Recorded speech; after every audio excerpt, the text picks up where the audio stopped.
Selam bарлықтарыңызға. Бұл видеода 2023-24 оқу жылында өткен ауыл олимпиадасы математика пәнінен 10-шы сынып бірінші бастапқы кезең 22-ші есепті шығарамыз. А, Б, Б-сы және А-сы қабырғаларының ұзындықтары осы ретпен арифметикалық прогрессия құрайды. А, Б-сы үшбұрышының А төбесінен түсірілген биіктігін іштей сызылған шеңбердің радиусына қатынасын табыңыз дейді. Кез келген бір үшбұрыш сыза берейін.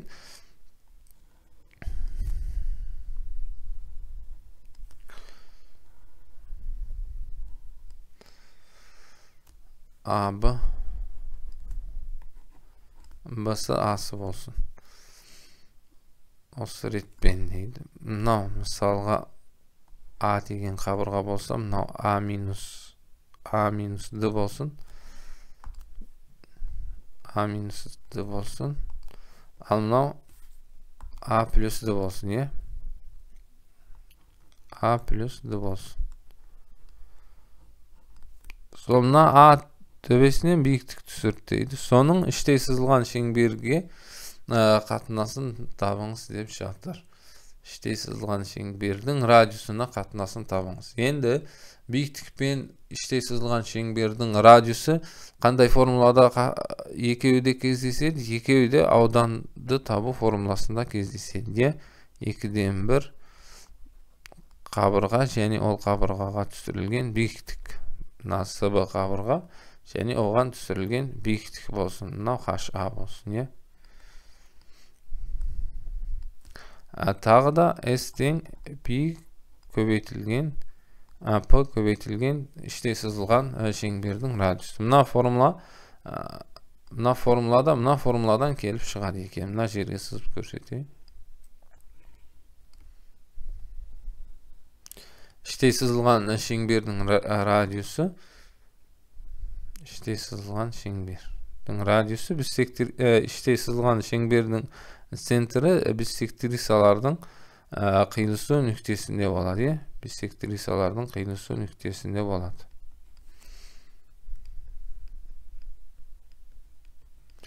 Осы жерге шеңбер сызуға болады екен. Іштей сызылған шеңбер.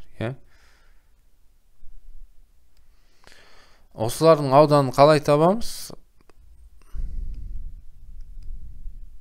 Мына үшбұрыштың ауданын, мына кіші үшбұрыштың аудандарының қосындысы түрінде табуға болады екен. А, Б-сы болсын, мына үшеу А, Б-сы. Мына биіктіктердің орнында үшеуінде де не тұр? Үшеуінде де радиус тұр. Сонда мына формуланы қолдансақ, үлкен шеңбердің радиусы, үлкен үшбұрыштың радиусы тең болады екен. А көбейтілген Р плюс Б көбейтілген Р. Р H-тың орында тұр. А, Б, С дегендер олар қабырғалар. С көбейтілген Р болды. 2-ден 1 радиусты шығара салайын шақшаның сыртына. Сонда А плюс Б плюс С бөлінген 2 болды. Мына периметр болды. Үшеуінің қосындысы 2-ге бөліп жіберсем, жарты периметр болады екен. Жарты периметр көбейтілген Р болды.